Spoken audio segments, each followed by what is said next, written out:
ወወልድ ወመንፈስ ቅዱስ አሐዱ አምላክ እናማት በስመ አብ ወወልድ ወመንፈስ ቅዱስ አሐዱ አምላክ በስመ አብ ወወልድ ወመንፈስ ቅዱስ አሐዱ አምላክ አሜን።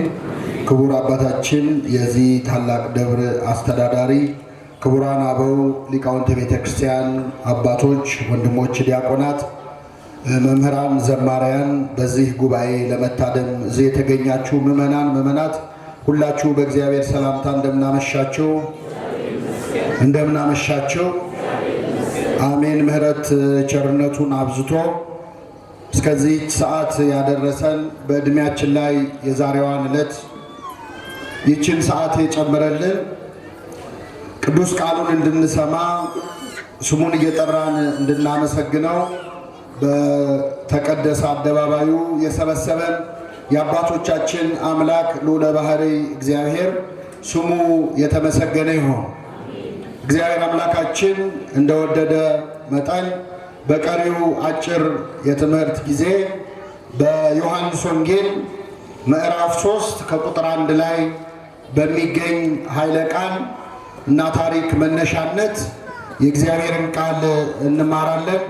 የትምህርታችን ርዕስ የሚሆነው የኒቆዲሞስ ክርስትና የሚል ይሆናል። እስኪ ከኔ ጋር በሉ፣ የኒቆዲሞስ ክርስትና። እንግዲህ እንደምታውቁት ኢትዮጵያዊው ሊቅ ምድራዊው መልአክ ማህሌታይ ቅዱስ ያሬድ የአብይ ጾም ሳምንታትን እያንዳንዳቸውን ቀናት የየራሳቸውን ስያሜ ሰጥቷቸዋል። በዚህ ምክንያት አሁን ያለንበት ሳምንት ምን ተብሎ ነው የሚጠራው? ኒቆዲሞስ። እንግዲህ ከአብይ ጾም ሳምንታት በሰው ስም የተጠራ ስሙ ተጠቅሶ ማለት ነው፣ ከመጻጉዕ ውጪ በስም ተጠርቶ ሳምንት የተሰየመለት ክፍል በዚህ ሳምንት የምናከብረው ኒቆዲሞስ የተሰኘው ሳምንት ነውና በዚህ ወቅት በዚህ ሰሞን የሚነበበው የሚተረጎመው የዮሐንስ ወንጌል ምዕራፍ 3 ላይ ታሪኩ የተጠቀሰው ኒቆዲሞስ የተባለ ሰው ነው። ከፈሪሳውያን ወገን የአይሁድ አለቃ የሆነ ኒቆዲሞስ የሚባል አንድ ሰው ነበረ ይላል የዮሐንስ ወንጌል ምዕራፍ 3 ሲጀምር። በዚህ ምዕራፍ ላይ ስሙ የተጠቀሰው ኒቆዲሞስ እጅግ በጣም ታላቅ ጻድቅ ነው፣ ታላቅ ቅዱስ ነው። ቤተ ክርስቲያናችን ይህን ሳምንት በመሰየም ብቻ ሳይሆን በብዙ ነገሮች ውስጥ ኒቆዲሞስን ታስታውሰዋለች። ጥቂቶቹን ልንገራችሁ። ለምሳሌ ሁላችንም ወደ ቤተ ክርስቲያን ስንገባ ዝም ብለን አንገባም። በመጀመሪያ ምን እናደርጋለን? አትሳለሙ? እንሳለማለን። የቤተ ክርስቲያን ውስጥ ገብተን ደግሞ የመቅደሱ ደጃፍ ጋር ስንደርስ በግንባራችን ተደፍተን የመቅደሱን ደጃፍ እንሳለማለን። ከዛ ግራውንና ቀኙን ምን እንላለን? እንስማለን አይደል? አዎ፣ ይህ ስርዓተ ቤተ ክርስቲያን ነው። አስተውለን ከተሳለምን ትርጉም አለው። አንዳንዴ ዝም ብለን ነው አንዳንድ ነገር የምናደርገው፣ በልማድ ነው። ዝም ብሎ የሚሳለም ሰው ትርጉሙን ላያስበው ይችላል። እንደውም አንዳንዴ ተሳስታችሁ ወይ የምትሰሩበትን መስሪያ ቤት ወይ የምትማሩበትን ትምህርት ቤት ተሳልማችሁ አጣው ወይ ሆስፒታል ወይ ገራጅ ምናምን ተሳልመን እናውቃለን። ለምን? አስተውለን ስለማንሳለም ነው። ግን ከዚህ በኋላ እስቲ አስተውላችሁ ተሳለሙ። እግዚአብሔር ማስተዋሉን ያደለ። በመጀመሪያ በፊት ለፊት በግንባራችን ምን እንላለን? እንደፋለን። ተደፍተን ስንሳለም የክርስቶስን መቃብሩን ነው እየተሳለምን ያለው። ጌታ መቀበሩን የተገነዘበትን ቦታ ነው የምንሳለም። ከዛ ወደ ግራ ወደ ቀኝ ዞረን የምንስመው ዮሴፍንና ኒቆዲሞስን ክርስቶስን የገነዙትን ሁለት ቅዱሳን ዕለት ዕለት ቤተ ክርስቲያን ገብተን ስንሳለም እናስታውሳቸዋል። ይህ አንደኛው። ሁለተኛው አባቶቻችን ካህናት ሲቀድሱ ሁልጊዜ ኒቆዲሞስን ያነሱታል። እንደምታውቁት ሰራዩ ካህን ዋናው ቄስ ሆነው የተሰየሙት ካህን አብረዋቸው ከሚቀድሱት ከንፍቁ ካህን ጋር ሆነው ቅዳሴ ሲያከናውኑ ቄሱ ምን ብለው ይጸልያሉ? ጌታዬ መድኃኒቴ ኢየሱስ ክርስቶስ ሆይ እኔንና ይህን ከኔ ጋር የሚራዳኝን ካህን ሥጋህን እንደገነዙ እንደ ዮሴፍና እንደ ኒቆዲሞስ አድርገን ይላሉ። እንደ ዮሴፍና እንደማ ስለዚህ ኒቆዲሞስን ቅዳሴ በቀደሰች ጊዜ ሁሉ ቤተ ክርስቲያን ስሙን ታነሳዋለች። አሁን ደግሞ እግዚአብሔር በሰላም ለብርሃነ ትንሣኤው ያድርሰን እንጂ ጠዋት ጠዋት ቅዳሴ ሲጀምር ሃሌሉያ ዮሴፍ ወኒቆዲሞስ ገነዝዎ ለኢየሱስ፣ ዮሴፍና ኒቆዲሞስ ኢየሱስን ገነዙት እያልን ነው ቅዳሴያችንን የምንጀምረው። ስለዚህ ኒቆዲሞስ ተራ ሰው አይደለም፣ ታላቅ ቅዱስ ነው። ምናልባት እዚህ መሃል ኒቆዲሞስን የምትዘክሩ ከሌላችሁ በእርግጠኝነት ብዙ ሰው ለዝክር አያስታውሰውም፣ ለበዓል አያስታውሰውም እንጂ በጣም ታላቅ ክቡር ነው። የምትወልዱ ሰዎችም ከዛሬ በኋላ ወንድ ልጅ ከሆነ ማን ማለት አለባቸው? አቤት ኒቆዲሞስ አደራ መሰየም አለበት። ታላቅ ቅዱስ ነው፣ በረከቱን ያሳድርብን። ስለዚህ የኒቆዲሞስ ክርስትና በሚል የዚህን ቅዱስ አባት የዚህን ጻድቅ ታሪክ መነሻ አድርገን እንማራለን። ለአባቶቻችን ለነቢያት፣ ለአባቶቻችን ለሐዋርያት፣ ለሐዋርያውያን አበው፣ ለሊቃውንት በጉባኤያቸው ተገኝቶ ምስጢሩን ጥበቡን ገልጦ ያስተማረ አምላካችን እኛንም በቸርነቱ እንዲያስተምረን፣ እንዲመክረን፣ እንዲገስጸን የእርሱ ቅዱስ ፈቃድ ይሆንልን። ኒቆዲሞስን ምዕመናን የምናገኘው በዮሐንስ ወንጌል ላይ ብቻ ነው። ከአራቱ ወንጌላት መካከል ኒቆዲሞስ የሚለው ስም የተጻፈው በዮሐንስ ወንጌል ላይ በከበረው ነገረ መለኮታዊ ምስጢር በተጻፈበት በዮሐንስ ወንጌል ላይ ብቻ ነው የኒቆዲሞስ ስም ያለው። ኒቆዲሞስን ዮሐንስ 3 ጊዜ ስሙን አንስቶታል። የመጀመሪያው የዮሐንስ ወንጌል ምዕራፍ 3 ላይ አሁን ያነበብነው፣ ሁለተኛው የዮሐንስ ወንጌል ምዕራፍ 7 ላይ፣ ሶስተኛው ደግሞ የዮሐንስ ወንጌል ምዕራፍ 19 ላይ። ኒቆዲሞስን ዮሐንስ ስንት ጊዜ አነሳው? 3 ጊዜ አነሳው። የመጀመሪያውን ላንብብላችሁ። ኒቆዲሞስ የሚባል የአይሁድ አለቃ የነበረ ከፈሪሳውያን ወገን የሆነ አንድ ሰው ነበረ፣ በሌሊትም ወደ ኢየሱስ መጥቶ ነበረ ይላል። ኒቆዲሞስ ምዕመናን የአይሁድ አለቃ ነው። አለቅነቱ በ3 ምክንያት ነው አለቃ የተባለ። የመጀመሪያው የመንግስት ባለስልጣን ነው። ኒቆዲሞስ በዚያን ዘመን የነበረው የአይሁድ ሸንጎ አባል የሆነ የምክር ቤት አባል የሆነ በዘመናችን ቋንቋ የፓርላማ አባል የሆነ የመንግስት ባለስልጣን ነው። ይህ ብቻ ግን አይደለም፣ ባለስልጣን ብቻ አይደለም፣ የተማረም ሰው ነው። በጣም በወቅቱ የነበረው የኦሪት ትምህርት ጠንቅቆ የተማረ ምስጢር ያደላደለ ከጉባኤ የዋለ ሰው ነው። ስለዚህ ኒቆዲሞስ አንደኛ ባለስልጣን ነው፣ ሁለተኛ የተማረ ሰው ነው፣ ሶስተኛ ደግሞ ባለጸጋ ነው። በጣም ባለ ሀብት ነው። ብዙ ገንዘብ ያለው የሞላው የተረፈው። እንግዲህ አንድ ሰው ላይ 3ቱም ነገሮች በአንድ ጊዜ ይገኛሉ። በጣም ያስቸግራል። አንዳንድ ሰው በጣም ሀብታም ሊሆን ይችላል፣ ግን የተማረ ላይሆን ይችላል። አንዳንድ ሰው የተማረ ሊሆን ይችላል፣ ግን ስልጣን አይኖረው። ብዙ ጊዜ እንደውም ስልጣን የተማረ ሰው አይወድም ይባላል። ከኔ ጋር ናቸው?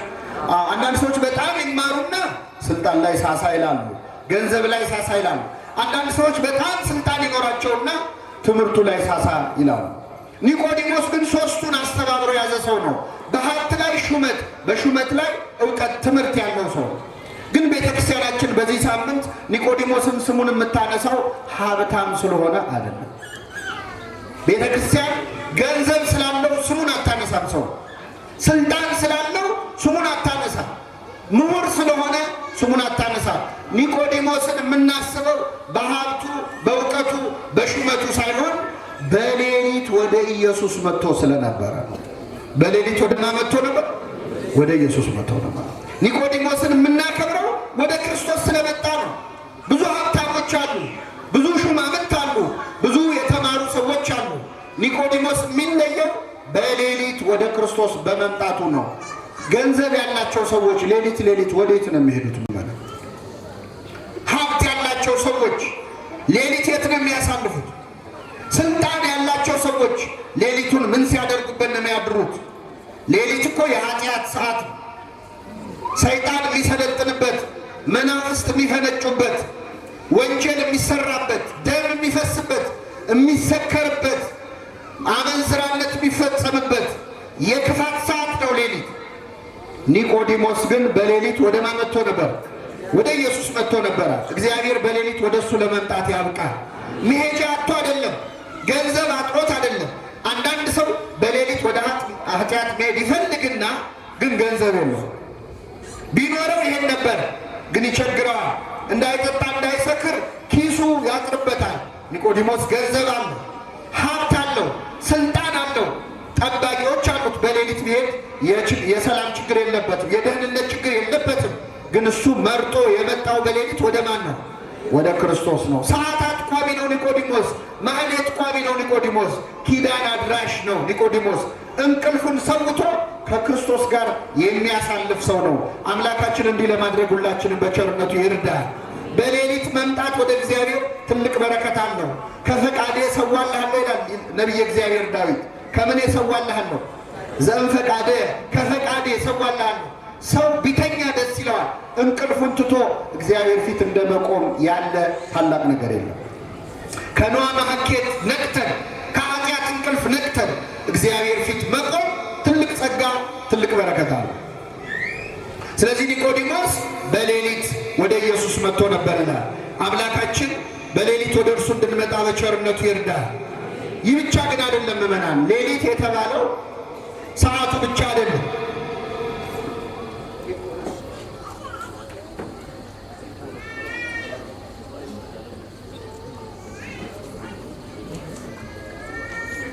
ከኔ ጋር ናችሁ ምዕመናን? እግዚአብሔር ከሁላችን ጋር ይሁን። ኒቆዲሞስ ወደ ጌታ የመጣው በምን ሰዓት ነው አልኳችሁ? በሌሊት ነው። ግን በሌሊት ማለት ማታ ብቻ አይደለም ምዕመናን። አንዳንዴ በሕይወታችን ቀኑ ሌሊት የሚሆንብን ጊዜ የለም ያለቁ ዙሪያው ገደል የሚሆንብን የሚጨልምብን ተስፋ የምንቆርጥበት ሰዓት አለ አይደል? ስለዚህ በጨለመብን ሰዓት ዙሪያው ገደል በሆነብን ሰዓት መምጣት ያለብን ወደ ማን ነው? ወደ ክርስቶስ ነው። በሌሊት ወደ ኢየሱስ መጥቶ ነበር ይላል። አምላካችን በሌሊት አምላካችን በጭንቀት ሰዓት ወደ እሱ የምንመጣበትን ኃይል ብርታት በቸርነቱ ያድለን። አንዳንድ ሰው ሲጨልምበት ራሱን ያጠፋል፣ ሲጨልምበት ራሱን ይገላል፣ ሲጨልምበት ተስፋ ይቆርጣል። ግን መምጣት ያለብን ወደ ማን ነው? ወደ ክርስቶስ ነው። ወደ ክርስቶስ ከመጣህ ሌሊቱ ቀን ይሆናል። እስመ ጽልመትኒ ይጸልም በኀቤከ፣ ጨለማም ባንተ ዘንድ አይጨልምም ይላል። ክርስቶስ ያለበት ጨለማ ቀን ነው።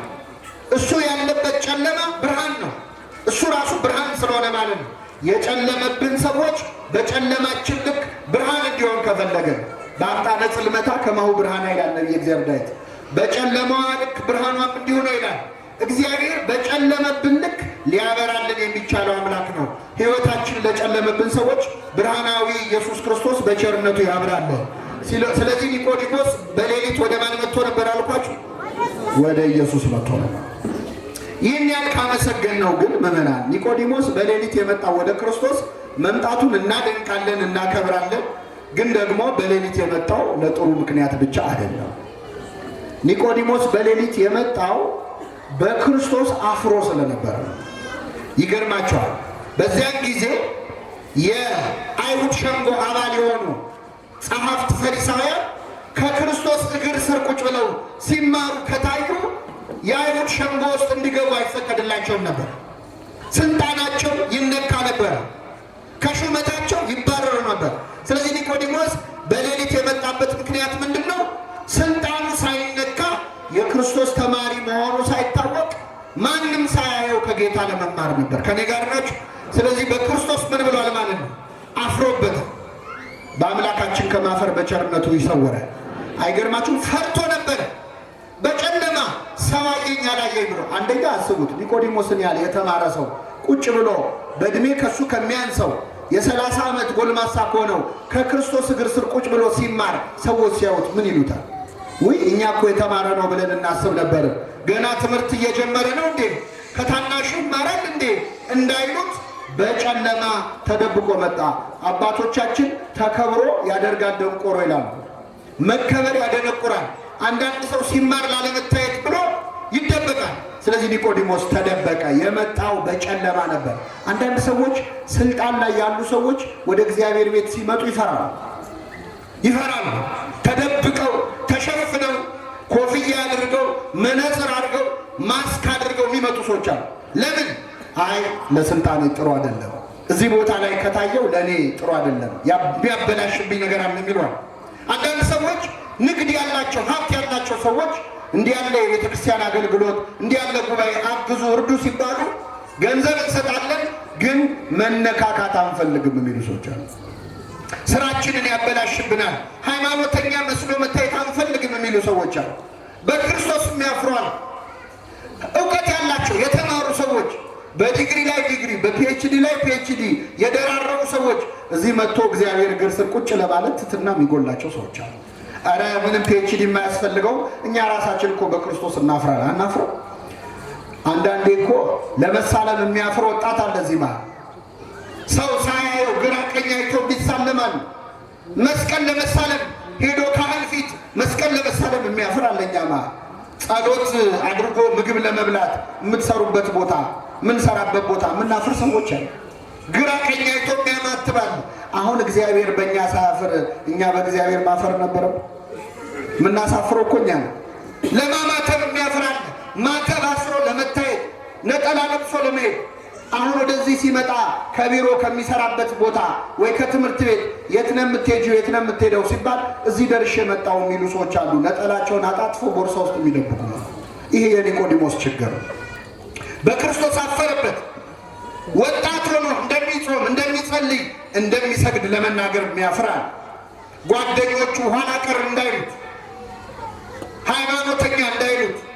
ድሮ ተማሪ ያለን ቤተክርስቲያን የምንሄድ ልጆች ወጨጌ የሚል ስም ነበራል። እየሰማችሁ ምን የሚል ወጨጌ?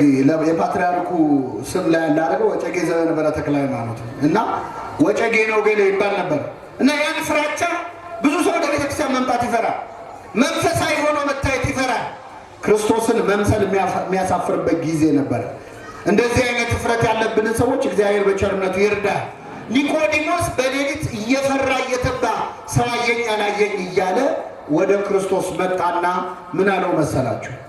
መምህር ሆይ አንተ የምታደርገውን ተአምር እግዚአብሔር ከእርሱ ጋር ካለ በቀር ማንም ሊሰራ እንደማይችል ከእግዚአብሔር ዘንድ መምህር ሆነ እንደመጣ እናውቃለን አለው። ክርስቶስን አደነቀው። ዮሐንስ ወንጌል ምዕራፍ 2 ላይ አሳና እንጀራ ማነው ውሃውን ወደ ወይን ለውጦ በቃና ዘገሊላ መመገቡ፣ ድዊ መፈወሱ፣ አጋንንትን መገሰጹን ሰምቷል ኒቆዲሞስ። ስለዚህ ምን አለ?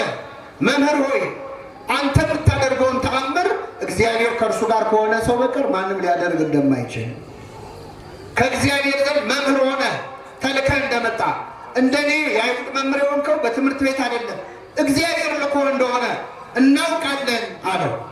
ይህን ጊዜ ክርስቶስ ምን መለሰለት መሰላችሁ? ሰው ዳግመኛ ካልተወለደ በቀር የእግዚአብሔርን መንግስት ምን አይልም አያያትም። አይወርስም ሳይሆን ምን አይላት ሊያይ አይችልም ማለት። ኒቆዲሞስ ባለጸጋ ነኝ ብሎ ነው የመጣው። የተማርኩ ነኝ ብሎ ነው የመጣው። ባለስልጣን ነኝ ብሎ ነው የመጣው። ኧረ ገና አልተወለድክም፣ ልትወለድ ያስፈልጋል አለው ክርስቶስ። ገና መወለድ ያስፈልጋል። እኔን መምህር ወይ ስላልክ እንዳንተ ያለ የለም ስላልከኝ አይደለም የምትድነው። መንግስተ ሰማያትን የምትወርሰው ድጋሚ ስትወለድ ነው። ሰው ድጋሚ ካልተወለደ በቀር የእግዚአብሔር መንግስት ምን አይልም አያያትም። ይህ ጊዜ ኒቆዲሞስ ጠየቀ፣ እንዴ ሰው እንዴት ከሸመገለ በኋላ ድጋሚ ሊወለድ ይችላል? ወደ እናቱ ማህፀን እንዴት ድጋሚ ገብቶ ድጋሚ ይወጣል? ድጋሚ መወለድ ማለት ምን ማለት ነው አለ። ትክክለኛ ጥያቄ ነው። ክርስቶስ መለሰለት። በትክክል ስንጠይቅ ይመልሳል እግዚአብሔር። ስለዚህ መለሰለት። ምን አለው? ሰው ዳግመኛ ከውሃና ከመንፈስ ካልተወለደ በቀር የእግዚአብሔርን መንግስት አያያትም። ከምንና ከምን? ከውሃና ከመንፈስ ብሎ ተረጎመው። ከውሃና ከመንፈስ ከአብራ ከመንፈስ ቅዱስ ከማህፀነ ዮርዳኖስ ብላ ተርጉመዋለች ቤተክርስቲያናችን። መንፈስ ቅዱስን እንደ ወንድ ውሃውን ደግሞ እንደ ሴት አድርጋ እንደ ማህፀን አድርጋ ከአብራ ከመንፈስ ቅዱስ ከማህፀነ ዮርዳኖስ ድጋሚ ካልተወለደ ወይም ካልተጠመቀ የእግዚአብሔር መንግስት ምን አይልም አያያትም። ክርስቶስ ምስጢረ ጥምቀትን ነው የነገረው። ከኔ ጋር ናችሁ ምእመናን? አሁን ዝም ብዬ ነው እንጂ የምተርክላችሁ። በነገራችን ላይ እዚህ ቁጭ ብላችሁ የምትሰሙ ሁላችሁ በህይወታችሁ ለመጀመሪያ ጊዜ የሰማችሁት ወንጌል አሁን ያነበብኩትን ነው። መቼ መሰላችሁ? ስትጠመቁ በ40 እና በ80 ቀን ክርስትና ስንነሳ የሚነበበው ወንጌል ዮሐንስ ወንጌል ምዕራፍ 3 ከቁጥር 1 ጀምሮ ያለው ነው። ሰው ዳግመኛ ከውሃና ከመንፈስ ካልተወለደ የእግዚአብሔር መንግስት ምን አይነት ትዝ አላችሁ? ክርስትና ስትነሱ አልሰማችሁትም? ለነገሩ የዛ ቀን ቢዚ ነበራችሁ ጡት እየጠባችሁ። ሁላችንም ግን ስጋችን ባይሰማው ምናችን ይሰማው? ነፍሳችን ይሰማው። ሰው ዳግመኛ ካልተወለደ ወይ ካልተጠመቀ የእግዚአብሔር መንግስት ምን አይነት አይወርስም። ይህ ጊዜ ኒቆዲሞስ ጠየቀ። ከኔ ጋር በሉ፣ ይህ እንዴት ሊሆን ይችላል? ቅድማውን ሰው እንዴት ድጋሚ ይወለዳል አለ። ትክክለኛ ጥያቄ ነው፣ ክርስቶስ መለሰለት። ሁለተኛው ጥያቄ ግን እንዴት ሊሆን ይችላል? የቅድሙ ጥያቄ ከእውቀት ማነስ የተጠየቀ ነው። የአሁኑ ጥያቄ ግን ከእምነት ማነስ የተጠየቀ ነው። እግዚአብሔር እውቀት አንሶን ስንጠይቅ ይመልስልናል። እምነት አንሶን ስንጠይቅ ግን ይገስጸናል። አሁንም በቤታችን የጠየቀችው ከእውቀት ነው። ወንድ ስለማላውቅ ይህ እንዴት ይሆናል አለች።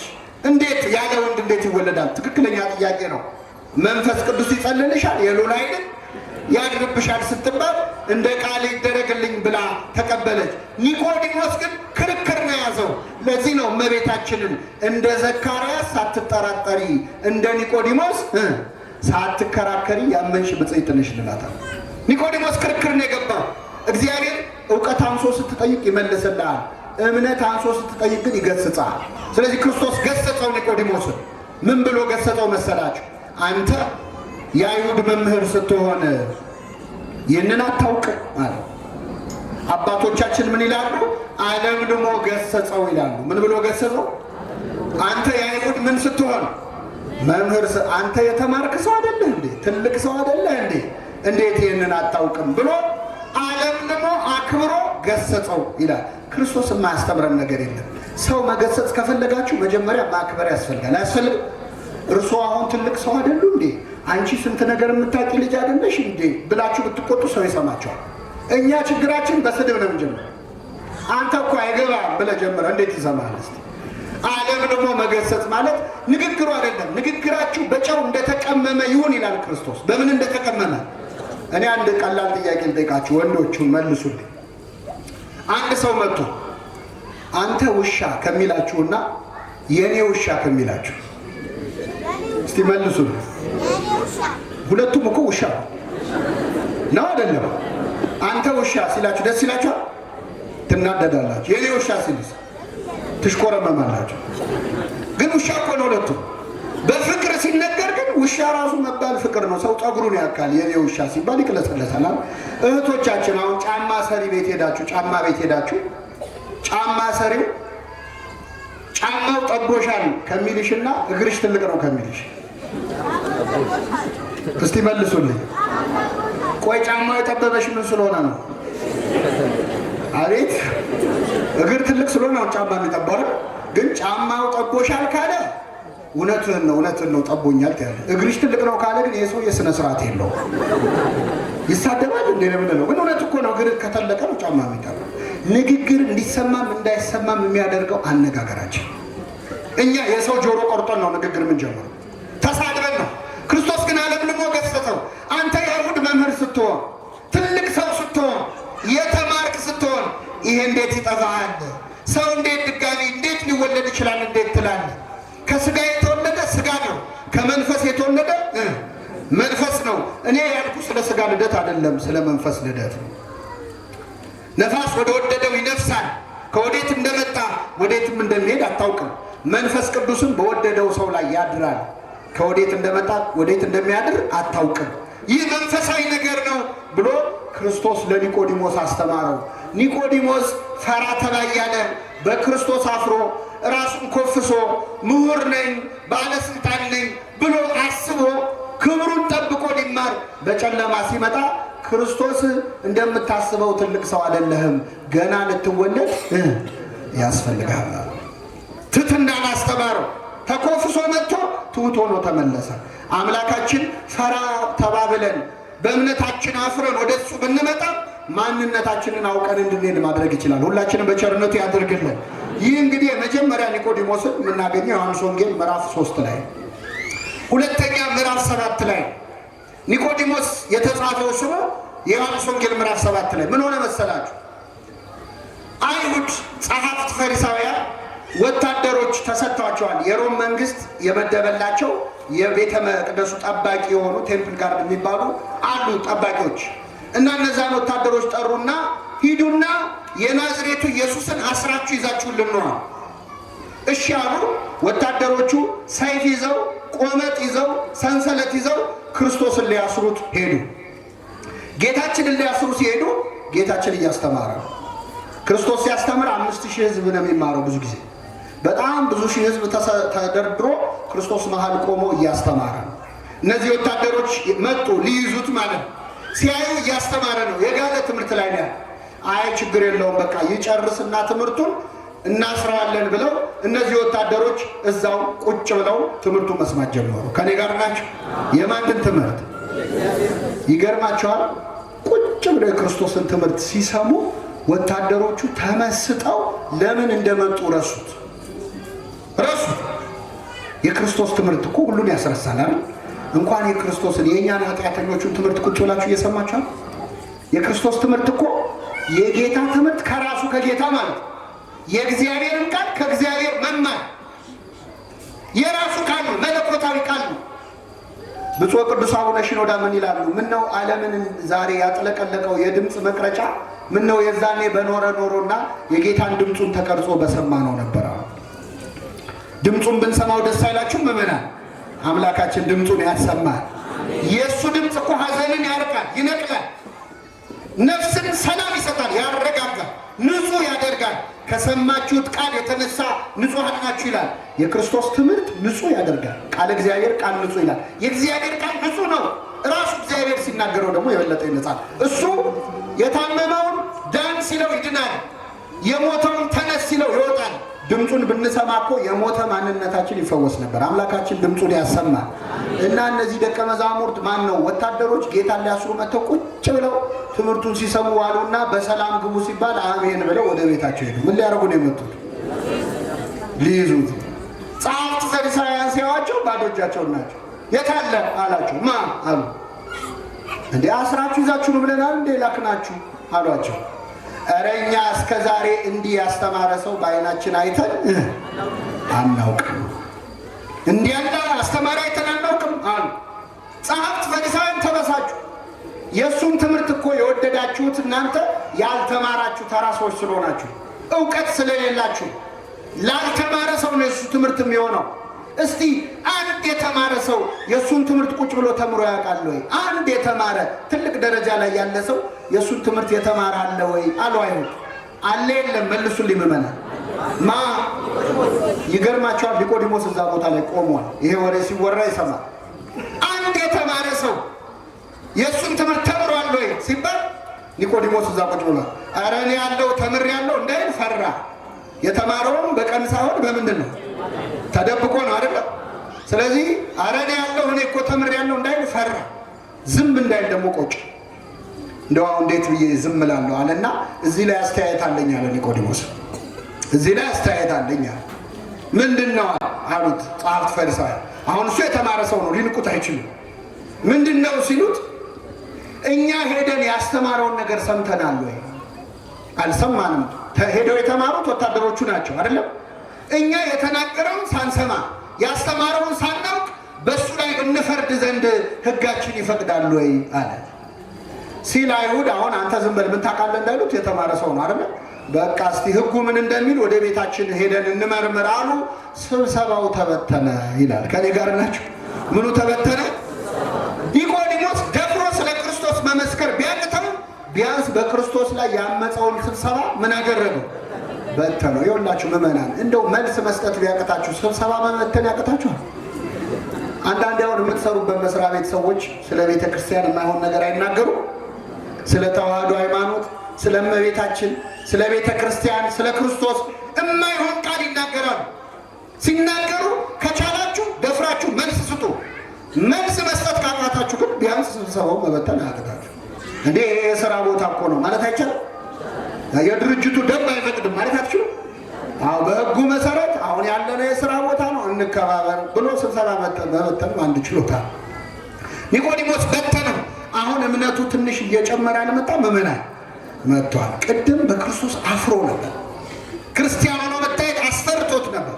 አሁን ግን ለሁላችን ያደለ ኒቆዲሞስ ወጣኔ ነበር፣ ጀማሪ ነበር። መጀመሪያ በእምነቱ የሚያፍር ክርስቲያን ነበር። ቀስ ብሎ ግን ፈራ ተባ እያለ ለእምነቱ ለመመስከር ሞከረ። ኒቆዲሞስ ከወጣኒነት ወደ ማዕከላዊነት፣ ከማዕከላዊነት ወደ ፍጹምነት ደርሷል። ወደ ፍጹምነት የደረሰው መች መሰላቸው? ዮሐንስ ወንጌል ምዕራፍ 19 ላይ ጌታችን መድኃኒታችን ኢየሱስ ክርስቶስ በተሰቀለበትና በሞተበት ዕለት ኒቆዲሞስ እንደ ሌላው ቀን ሳይፈራ በሌሊት ልምጣ ሳይል ፈራ ተባ ሳይል ስለ ክርስቶስ በአደባባይ የመሰከረው ክርስቶስ በሞተበት ዕለት ነው። ጌታችን መድኃኒታችን ኢየሱስ ክርስቶስ በተሰቀለ በ3 ሰዓት ነው የሞተው። በስንት ሰዓት? በነገራችን ላይ በታሪክ መስቀል ላይ ተሰቅሎ በ3 ሰዓት የሞተ ሰው አይደለም። መስቀል ላይ የሚሰቀሉ ሰዎች እስከ 5-6 ቀን ሁሉ ይቆያሉ፣ አልሞት ይላሉ። እና እንዲሞቱ የተፈለገው ያን ቀን ሰንበት ስለነበር አጽማቸውን መቅበር ስለማይቻል መጡና በግራና በቀኝ የተሰቀሉትን ወንበዴዎች እግራቸውን ሰበሯቸው። እግር የሰበሩ ለምንድን ነው? መስቀል ላይ የተሰቀሉ ሰዎች በእግራቸው ከፍ ብለው ነው የሚተነፍሱት። እግራቸው ከተሰበረ መተንፈስ አይችሉም፣ ይሞታል። ክርስቶስን ግን ሲያዩት ወዲያውኑ ሞቶ ነበር በ3 ሰዓት። ለምንድን ነው ክርስቶስ ወዲያው ሞተው? ከዛ በፊት 6666 ጊዜ ምን ብሏል? ተገርፏል። አጥንቱ እስከሚታይ ተገርፏል። በሾለ የአይሁድ መግረፊያ እኮ የሮማውያን መግረፊያ አጥንት የሾለ አጥንት አለው፣ እሾህ አለው፣ ብረት አለው፣ የብረት ቁርጥራጮች አሉ። እላዩ ላይ ሲያርፍ ስጋውን እየነጨ ነው የሚነሳ። አንዳንዴ ሲገርፉት ስጋውን ይነጭና በጣም ብዙ ስጋ መግረፊያው ላይ ስለሚኖር መጀመሪያ መግረፊያውን አራግፈው ነው ድጋሚ የሚገርፉት። አምላካችን እንደዛ ተገርፎ በዛ ላይ ስቃዩን ለመቀነስ እንኳን አልፈለገም። አይሁድ ማነው ሮማውያን ሰው ሲቸነክሩ ሚስማር ከመቸንከራቸው በፊት በጭስ ትንሽ ሰብአዊነት ስላላቸው ሰውየው በጣም እንዳያመው ወይን ጠጅ ያጠጡታል እንዲሰክር ማለት። ከሰከረ ህመሙ ትንሽ ምን አይለው አይሰማው። ክርስቶስ ሊያጠጡ ሲል ወይን ተፋው ነው የሚለው። ስለኛ የሚቀበለውን መከራ መቀነስ አይፈልግም። እያንዳንዱን ህመም መታመን ፈልጓል ለኛ። ስለዚህ ተፋው። ሐሞት ነው የጠጣው እንጂ ወይኑን ግን ተፋው ነው። ወይን እዛ ያስቆዝዝ ይላል። የሚያደነዝዝ ወይን አልፈልግም ተፋው። ስለዚህ ክርስቶስ በዛ ሁሉ ስቃይ ላይ ሆኖ በ3 ሰዓቱ ሞተ። ክርስቶስ በተሰቀለ ሰዓት ሐዋርያቱ በዛ አልነበሩ ከዮሐንስ በስተቀር። አንደኛው ሐዋርያ በ30 ብር ሸጠው፣ ሌላኛው 3 ጊዜ ካደው፣ ሌሎቹ እግሬ አውጪኝ ብለው ጠፉ። ዘመድ አልነበረውም ክርስቶስ ዓርብ ዕለት። ባለቅኔው ምን አሉ? አልቦ ዘመድ ጊዜ ተዋርዶ ወይ ከቡን ባይደ ጊዜ ተዋርዶ ዘመድ። በመዋረድ ቀን በሉ እስኪ ዘመድ የለም። አዎ በክፉ ቀን ዘመድ አለ። የደስታ ቀን የሚያጅቡን ሰዎች ባለን ጊዜ አይዞ የሚሉን። ክርስቶስ አሳና እንጀራ ባበረከተ ጊዜ እኮ ዘመዱ ብዙ ነበር አይደል? ያን አሳና እንጀራ እየበሉ እንደውም ጭራሽ ሲጠፋባቸው መምህሮ የት ሄደህ ጠፋ እያሉ እኮ ሲፈልጉት ዋሉ ይላል ዮሐንስ ወንጌል ምዕራፍ 6 ላይ። መምህሮ የት አደርክ ሲሉት ነበር። የጠገቡ ቀን ሁሉም ወዳጆቹ ናቸው። አሳና እንጀራ ሲያበራ ፊቱ እንደ ፀሐይ ሲያበራ በታቦር ተራራ ላይ ጴጥሮስ፣ ዮሐንስ፣ ያዕቆብ በዚህ መሆን ለእኛ መልካም ነው ሲሉ ነበር። በቀራንዮ ግን በዚህ መሆን ለእኛ መልካም ነው አላሉ። እግሬ አውጪኝ ብለው ጠፉ። ብቻውን ነበር ክርስቶስ፣ ዘመድ አልነበረው። ሁላችሁ ብቻዬን የምትተውኝ ሰዓት ይመጣል ብሎ ነግሯቸው ነው። በጭንቀት ሰዓት ክርስቶስ ብቻውን ነበረ። በዛም ብቻውን በሆነ ቀን በመከራ በስቃይ ተገርፎ ተቸንክሮ በ3 ሰዓት ስቃይ ከሞተ በኋላ ኒቆዲሞስ ተነሳ። ጌታ ሆይ እንደ ሌላ ቀን አላፍርብህም፣ እንደ ሌላ ቀን እስኪመሽ አልጠብቅም፣ ሌሊት እስኪሆን አልጠብቅም፣ እምነቴን ዛሬ በአደባባይ ገልጻለሁ ብሎ ኒቆዲሞስ ከቤቱ ወጣ። ወደ ጲላጦስ የአርማትያው ዮሴፍ ከሚባል ሌላ ጻድቅ ሰው ጋር የሸንጎ አባል የነበረ። እንግዲህ ቅድም ኒቆዲሞስ አስተውላችሁ ከሆነ መምህር ወይ ከእግዚአብሔር ዘንድ ተልከህ እንደመጣ እናውቃለን ብሎ ነበር። ምን እንላለን? ስለዚህ እንደሱ እንደ ኒቆዲሞስ ያመኑ ሌሎችም የአይሁድ ሰዎች አሉ፣ ባለስልጣናት። ስለዚህ መምህር ወይ መምህር ሆነ ተልከህ እንደመጣ እናውቃለን ስላለ ዮሴፍ ዘአርማትያና ኒቆዲሞስ ሄደው ጲላጦስ ጋር ቀረቡ። የኢየሱስን ሥጋ ለመኑት ይላል። እስኪ ከኔ ጋር በሉ የኢየሱስን ሥጋ ምን አሉት? ለመኑት። የኢየሱስን ሥጋ ለመለመን ያብቃል። ማንን የለመኑት? ጲላጦስ። አሁን እዚህ መሃል እኔ ንስሐ አባቴ ይገላምጡኛል፣ በደንብ አይንከባከቡኝም፣ እኔ እሳቸውን መለማመጥ ሰለቸኝ ብሎ ከሥጋው ደግሞ የሚርቅ ሰው አለ። ለክርስቶስ ሥጋና ደም ምእመናን አይደለም ካህን ቀርቶ ጲላጦስ የሚለመናል። ጲላጦስ እኛ እንኳን የምንለምነው ካህናትም አለ ራሱን ክርስቶስ ነው። ሥጋህን ደምህን ለሕይወት እቀበል ዘንድ ስጠኝ እያለን የምንለምነው አምላካችን ሥጋውን ደግሞ ለሁላችን ይስጠን። የኢየሱስን ሥጋ ለመኑት። ለሥጋህ ለደምህ አብቃኝ ብላችሁ ለምኑ። ኒቆዲሞሳዊ ጸሎት ማለት ይሄ ስጠን ለመኑት። ጲላጦስ ደብዳቤ ጽፎ ፈቀደላቸው። ዮሴፍና ኒቆዲሞስ ወደ ክርስቶስ ወደ ተሰቀለበት ቦታ ሄደው ከመስቀሉ አወረዱት ይላል። እንዴት አይነት ክብር ነው መባና! ከመስቀሉ አወረዱት። ኒቆዲሞስ ያመነው በሰላም ቀን አይደለም፣ በክርስቶስ ያመነው በሞተበት ቀን ነው። ቀና ብሎ አይቶ ይታዘበኛል እንኳን በማይልበት ቀን፣ በሞተበት ቀን በክርስቶስ አመነ። የጌታን ሥጋ ገነዙት። ምን አይነት ክብር ነው የክርስቶስን ሥጋ መገነዝ! መመና እንዴት ችለው ገነዙት? ዓይኑን እንዴት ከደኑት? እሱ ዓይን የሚያበራው አምላክ ነው አይደል? ዓይንን የሚያበራውን አምላክ ዓይኖቹን እንዴት ከደኑት? እጁ የሰለለችን ሰው እጁን የሚፈውሰውን ጌታ ዮሴፍና ኒቆዲሞስ እንዴት ችለው እጁን አሰሩት? እያለቀሱ ሞትከኑ መንሥኤሆሙ ለሙታን፣ ሙታንን የምታስነሳ ሆይ አንተ ሞትክን እያሉ፣ ደከምከኑ መጽንዔሆሙ ለድኩማን፣ ደካሞችን የምታጸና ሆይ አንተ ደከምክን እያሉ እያለቀሱ ገነዙት። ሥጋውን አጠቡት። ይህ ጊዜ ራሱ እግዚአብሔር ገሰጻቸው በመላእክቱ ይላል፣ የእኛ በመለኮቱ ይላል ትርጓሜያችን። ምን ብሎ ገሰጻቸው? ለምን እንደ ተራ ሰው እያለቀሳችሁ ትገንዙታላችሁ?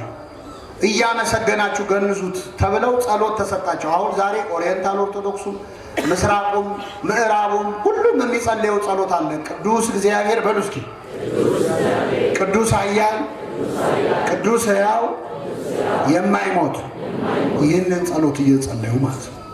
ቅዱስ እግዚአብሔር ቅዱስ ኃያል ቅዱስ ሕያው ዘኢይመውት እያሉ ዮሴፍና ኒቆዲሞስ ክርስቶስን ገነዙት። ውድ ሽቱ አመጣ ዮሴፍ። ማን ነው? ኒቆዲሞስ። በጣም ውድ ሽቱ። ገንዘቤ ለክርስቶስ ካልሆነ ለማን ይሆናል ብሎ እስከ ዛሬ ሲፈራ ሲተባ ነበር። አሁን ስልጣኔም ገደል ይግባ ሀብቴም ገደል ይግባ ከክርስቶስ አይበልጥም ብሎ ውድ ሽቱ አምጥተው፣ ያቺ ሴት የ300 ዲናር ሽቱ በጌታ እግር ስር አፍሳል ነበር። ዮሴፍ ደግሞ ኒቆዲሞስ ደግሞ ከሞተ በኋላ አምጥቶ በክርስቶስ ፊት ሽቱ አፈሰሰለት። አጠቡት እያለቀሱ። እመቤታችን በዚህ በግብረ ሕማማት ላይ ታመሰግናቸዋለች ዮሴፍና ኒቆዲሞስ። ሐዋርያት ጥለው በሸሹበት ቀን ክርስቶስን አጥበው የገነዙ የአምላክን ሥጋ ያከበሩ ካህናት ዮሴፍና ኒቆዲሞስ ናቸው። አሁን የትንሣኤ ሰሞን ሃሌሉያ ዮሴፍ ኒቆዲሞስ ገነዝዎ ለኢየሱስ በሰንዱናት። ዮሴፍና ኒቆዲሞስ ኢየሱስን በሰንዱናት ገነዙት። ግን በሦስተኛው ቀን ደግሞ ተነሳ እያልን እንዘምርላቸዋል። ትልቅ ቅዱሳን ናቸው። በመከራ ቀን ሃይማኖትን መግለጽ እንዴት ያለ ነው! በሰላም ጊዜ በሌሊት መጣ ኒቆዲሞስ፣ በሰላም ጊዜ ፈራ ተባለ። የመከራ ቀን ግን ሞት ቢመጣ ይምጣብኝ ብሎ ሃይማኖቱን ገለጸ። በክፉ ቀን እምነታችንን ለመግለጽ እግዚአብሔር በቸርነቱ ይርዳል። ሰው የሚክደው እኮ በመከራ ቀን ነው አይደል? ነው አይደለም? አሁን እዚህ ጉባኤ እየተማርን አያርገው እና እንደው የሆነ አደጋ ጣዮች መጥተው ቤተክርስቲያኑን ከበው አንድ ሰው ከዚህ እንዳይወጣ እንገላችኋለን ቢሉ አይዟችሁ ቁጭ በሉ እዚሁ ብላችሁ ትቀመጣላችሁ? እኔም ካልኩ ነው። እኔ ጉባኤ ብለው ጠርተው ነው ምንም አውቀው ነገር የለም ልል ይችላል። ሁሉ ጻድቅ በጊዜ ርቱ ይላሉ አባቶቻችን። በሰላም ጊዜ ሁሉም ጻድቅ ነው አይደል? ነው አይደለም? እንግዳ ባይኖር ሁሉም ሴት፣ ዝናብ ባይኖር ሁሉም ቤት ይባላል። ሁሉም ቤት እኮ ዝናብ ከሌለ ያፈሳል። ማፍሰሱ የሚታወቀው መቼ ነው? ሁሉም ሴት እንግዳ ካልመጣ እኮ ባለሙያ ነች አይደለም?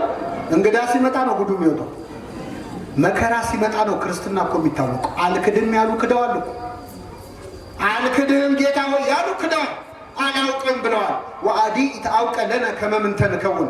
ወንድሞች ሆይ ዛሬ የእግዚአብሔር ልጆች ነን፣ ነገ ምን እንደምንሆን ገና አልተገለጠም። ቆመን በመሰከርንበት እንክደው ይሆን? የሚያውቀው ማን ነው? እግዚአብሔር። እና ሁሉም ሐዋርያት በሸሹበት ሰዓት ኒቆዲሞስ የለም ጌታ ሆይ ዛሬማ አልሸሽም፣ በሞትም ካንተ ጋር ልሙት ብሎ ክርስቶስን ገንዘው ቅዱስ እግዚአብሔር ቅዱስ ኃያል ብለው ስጋውን ተሳልበው በክብር ገነዙት። እንዴት አይነት ጸጋ ነው! ዮሴፍና ኒቆዲሞስ ያገኙትን ክብር ለማግኘት ያብቃል። ከፈለጋችሁ ይላል ቅዱስ ዮሐንስ አፈወርቅ፣ እኔ በዛ ዘመን ብኖር እኮ ክርስቶስን አጥቤ ገንዘው ነበረ፣ ክርስቶስን አለብሰው ነበር ካላችሁ ችግር የለውም፣ አሁንም ትችላላችሁ። ወጣ በሉና ክርስቶስ ድሃ ሆኖ ነዳይ ሆኖ እርቃኑን ብርድ ሲመታው ታገኙታላችሁ። ሂዱና አለብሱት። ሄደ ድሃውን ካለበሳችሁ ማን እንዳለበሳችሁ ነው? ክርስቶስ። ቅዱስ ኤፍሬም ሶርያዊ በሶርያ ከተማ በሌሊት ይወጣና ከተማውን እየዞረ የሞተ ድሃ ካለ ይፈልጋል። ለሬሳ ሲያገኝ ይገንዘዋል። ይገንዘውና ሲመለስ ዛሬ ክርስቶስን ገነዝኩት ይላል። ዛሬ ጌታዬን አለበስኩት። ለነዳያን ካረግ ነው ለማን እንዳረግ ነው የሚቆጠረው? ለክርስቶስ እንዳረግ ነው የሚቆጠረው። አሁን እኛ በር ላይ ጥለን መተን እኮ ነዳያን እየለመኑ ገብተን ቤተክርስቲያን ውስጥ ጧፍ እናበራለን፣ ሻማ እናበራለን። ድሃውን ረግጠ ገብተ መቅደስ ገብተ ሻማ ብታበራ የድሃው እንባ ያበራኸውን ሻማ ያጠፋዋል ይላል። ያጠፋዋል። ድሃውን ረግጠ ከሄድክ ማለት ክርስቶስ በድሃ ውስጥ አለ የለም? አዎ። አባ ቢሾይ የተባለ አባት ያደረገውን ልንገራችሁ። አባ ቢሾይ የመጣ የሄደውን ሰው እግር ያጥብ ነበር። ስራው በቃ እግር ማጠብ። ከኔ ጋር ናችሁ ምመናል? ጉድጓድ አለችው። እኔ እግዚአብሔር ፈቅዶልኝ ተሳልም ያለው እናንተንም ለመሳለም ያብቃችሁ። ያቺ ጉድጓድ አለች አሁንም ግብፅ ውስጥ እና ጉድጓድ ውስጥ ያጥባል። አጥቦ ሲጨርስ የእንግዳውን እግር ይስማል አይደል? አሁን ቀረ እንጂ እኮ ድሮ ባህላችን እንደዚህ ነው። እግር ይታጠባል፣ ከዛ ምን ይላል? ይሳማል። ከዛ አንድ ቀን እግር አጥቦ የሚስማው ቢሾይ አንድ ቀን እግር አጠበና የሆነን ሰውዬ እግሩን ሳመው። ከኔ ጋር ናችሁ? እግሩን ሲስመው እግሩ ላይ በሚስማር የተበሳ ነገር አየ። እግሩ ተቸንክሯል። ማን ነው ማለት ነው? ቀና ብሎ ሲያው ክርስቶስ ነው። ከዛ ሰገደለት። ክርስቶስ ተሰወረ። ስለዚህ ያን ቀን እግሩን ያጠበው የማንን እግር ነው? ደስ አለው። የክርስቶስን እግር እጣቢ ብታገኙ ምን ታረጉታላችሁ? በቃ ጠጣዋለሁ ብሎ ሊጠጣ ጀመረ። ከዛ ደቀ መዝሙሩ ሲመጣ እግር እጣቢ እየጠጣ ዘገን ነው። ጭራሽ ብለበለ እግር እጣቢ መጠጣት ጀመርካ እና ጠጣ አለ። ኧረ ዞር በል ላንተም ቀፎኛል። ተው ጠጣ። በሶስተኛው እምቢ ሲለው ጌታዬን ያጠብኩት የእሱን እግር እጣቢ ነው አለ። ኧረ አምጣው ልጠጣ ሲል እጣቢው በኖ ተኖ ጠፋ። ከዛ መነኮሳቱ ሰሙ። እንዲህ አባ ቢሾይ እግር አጠበ የክርስቶስን ለእኛ እንዲገለጥልን ብለው መጥተው ተሰብስበው ነገሩት። ቅዱሳን የዋህ ናቸው፣ ምቀኝነት የለባቸውም። ደረቱን እየደቃ ለእኔ ለኃጢአተኛው ታይተ ለእነዚህ ለመነኮሳት ለምን ለማትታያቸው? ጌታ ሆይ ተገለጽ አለ። ጌታችን ተገለጸና እሑድ ጠዋት ተራራ ጫፍ ላይ ወጥተው ይጠብቁኝ ይገለጽላቸዋለሁ። ታጥነው ተዘጋጅተው በጠዋት ተነስተው እሑድ ከቅዳሴ መልስ ተራራ መውጣት ጀመሩ። ማንን ሊያዩ? ክርስቶስ። ከዛ እየወጡ እያለ አንድ ነዳይ ቁስል በቁስል የሆነ ድሃ እባካችሁ እኔም ከፈወሰኝ ጌታ የለው ይዛችሁኝ ውጡ አለ። ኧረ ተው ይህን ተራራ እኛ በራሳችንን መውጣት ከብዶናል፣ ጭራሽ አንተን ተሸክምንም አይሆንም፣ ዞር በላል። አባ ቢሾይ ሲያየው ይህ ድውይ እያለቀሰ ነው፣ ጌታ ቢያገኘው ይፈውሰዋል አለና ና በቃ ብሎ በትከሻው አዘለው ማለት እንኮኮ አድርጎ ይዞ ተራራውን መውጣት ጀመረ። ከኔ ጋር ናችሁ?